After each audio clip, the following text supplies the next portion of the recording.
Hello, my name is Mark. I'm a concept artist and illustrator working in the entertainment industry, and here I'm gonna show you how to paint a more stylized character sketch. So I'm starting. Usually, I'm starting with a really rough line drawing.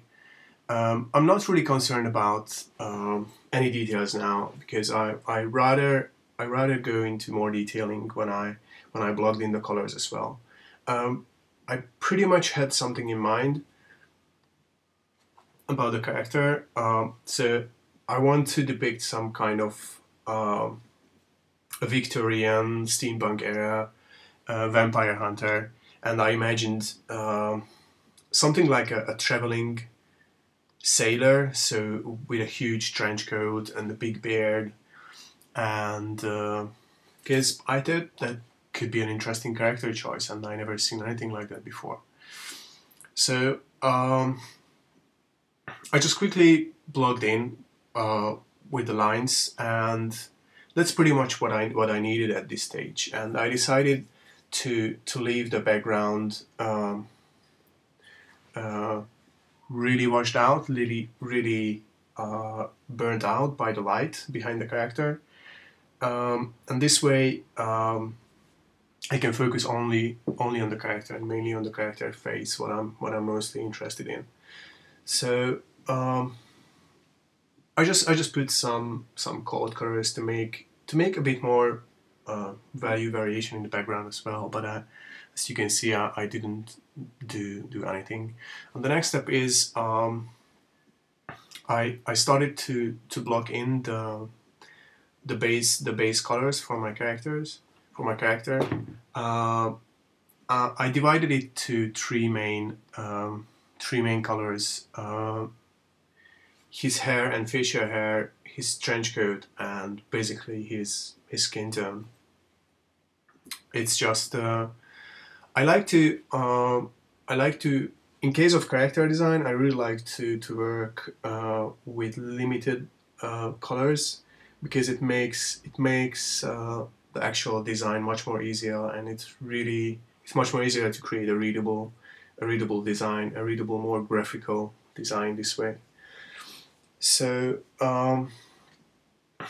till this point, I've put the line work on a multiply layer, and I painted below it, and now I moved on top of this whole thing.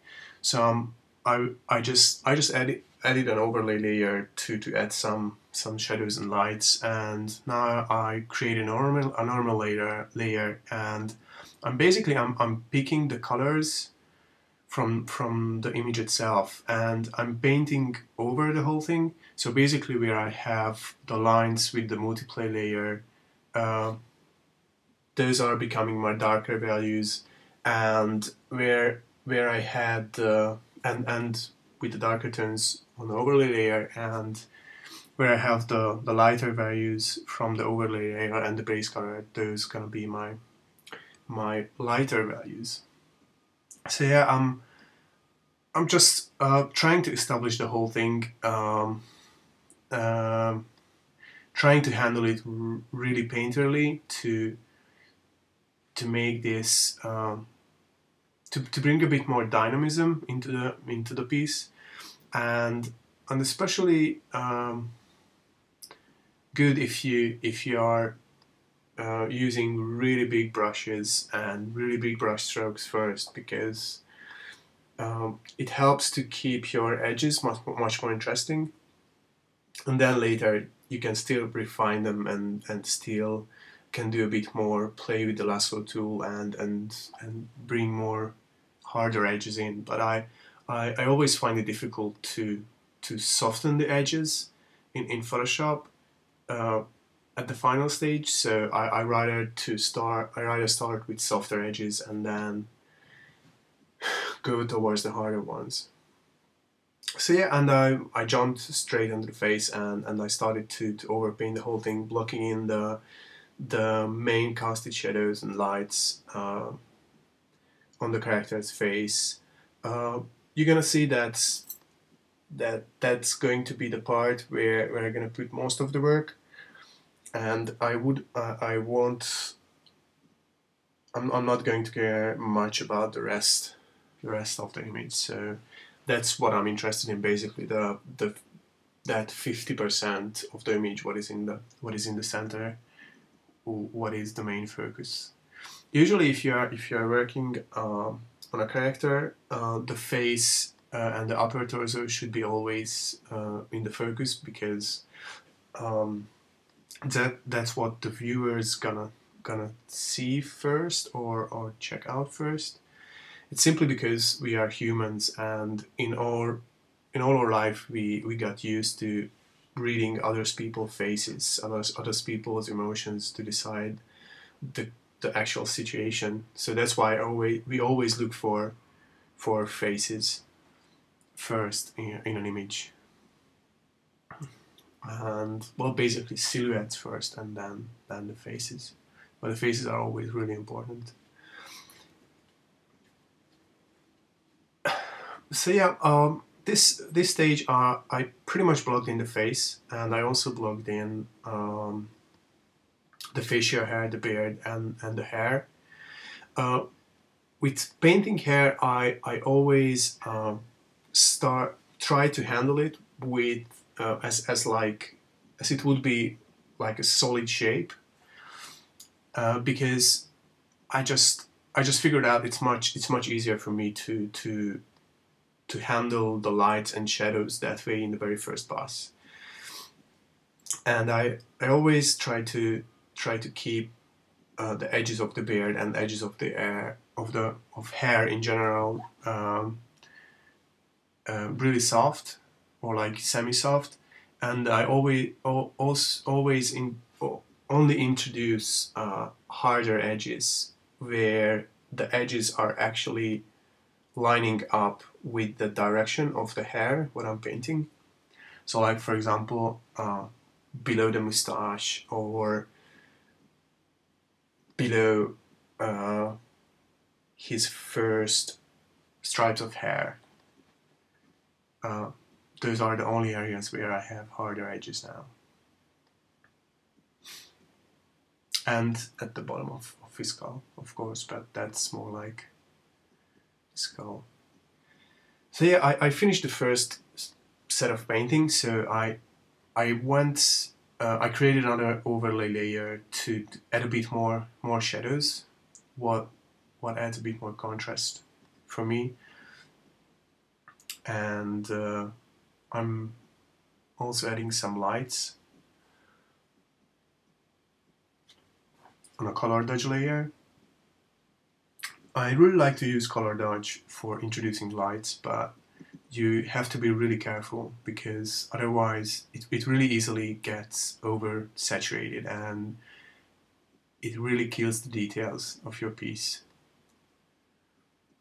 So now, I mean, it's sort of handy now because I have a totally white background, and it's really easy for me to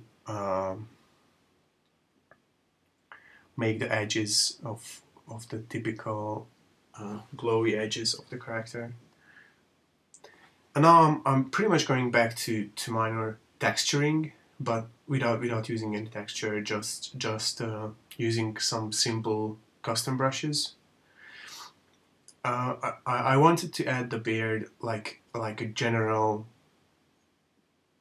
bass noise, a visual noise, and I created that. And the next step is, with bigger brush strokes, I'm going on top of the facial hair and the actual hair, to give it a direction. That's really important if you paint hair, because everything is about direction. It's really easy to get lost in painting all the strings of the hair and everything, but the trick is in really establishing the direction, and the direction of the beard, the direction of the hair, of the different hair stripes, and slowly going on into more details. Um, and as you can see, I don't care much about the the things in the shadows, so I'm more focusing on the lights. I lay down some brush strokes in the shadows as well, but my main focus is the lights, because that's pretty much where we see the details in case of hair. I also went in and I'm using the smudge tool just to give that direction another level of painter look instead of the standard Photoshop brush look, and it helps. It also helps to give sort of an edge, a painterly edge variation.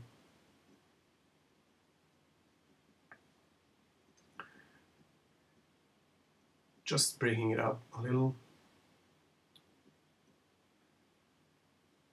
And now I went back to the simple paintbrush and adding some sort of hairs, and yeah, just started to paint in some final details to clarify everything a bit more.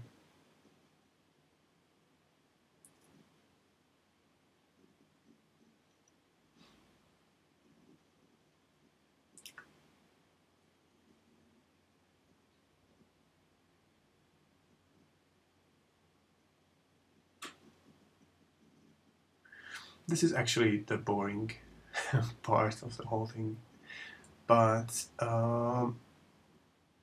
it's important to always follow the direction of the forms, even if you're painting a more stylized painting and drawing a more stylized thing. And now I'm just using the lasso tool and adding some sharper edges and some cast shadows into the beard.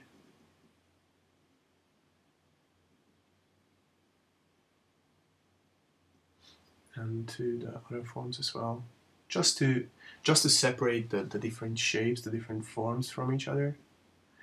Cast shadows is really important because that also helps to helps reading the actual forms.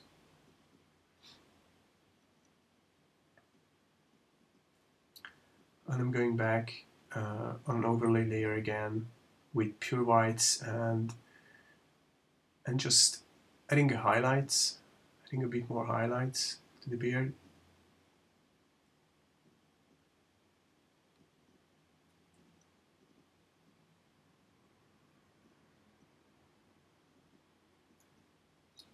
And yeah, tightening up the focal areas.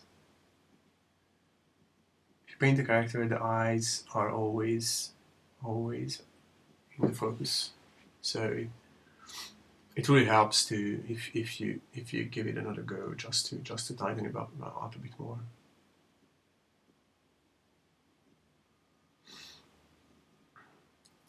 And because we have a background lighting, that really gives me the chance to add some rim lights. What is really helpful in case of hair, because because it really helps to sell the translucency of the hair.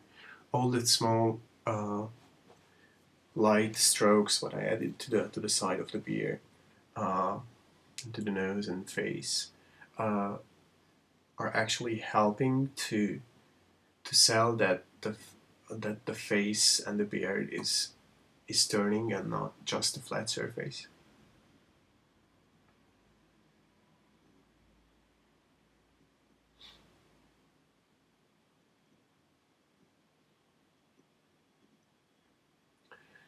Zooming out, I went a bit too overboard with the face. So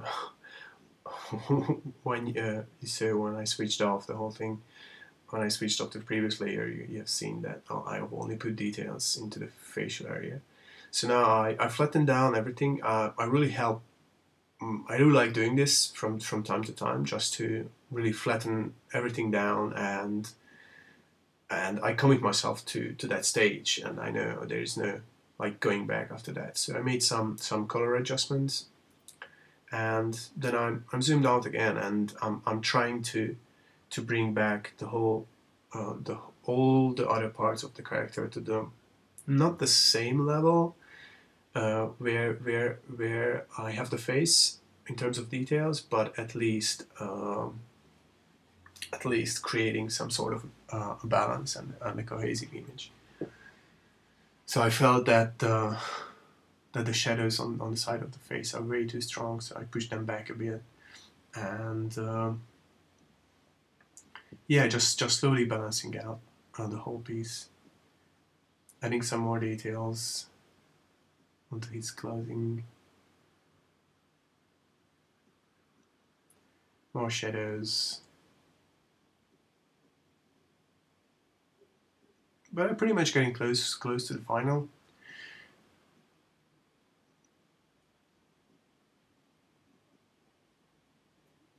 Breaking up the silhouette a bit more to make it slightly more interesting.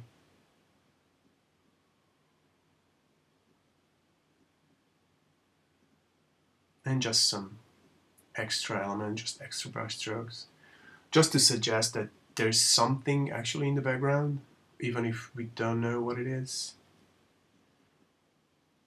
Extra texture work on a multiplayer layer. Yeah, he's coming from a fight.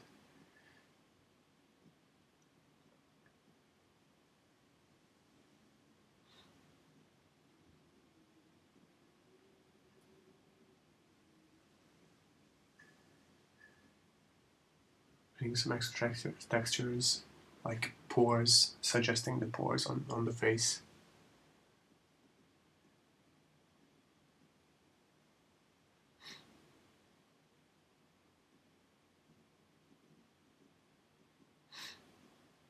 Yeah, and I think the character is pretty much done, so all what I'm doing now is just adding some sort of I was thinking it could be cool to add some sort of graphic design element to strengthen the whole stylized look, and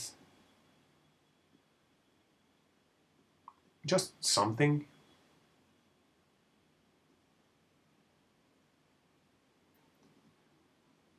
So I imagine him like he could be on a cover of a comic book or something like that.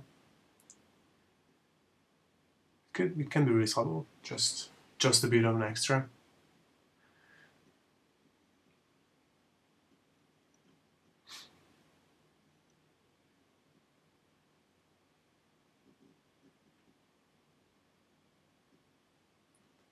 Softening out up the what is out from my focal point.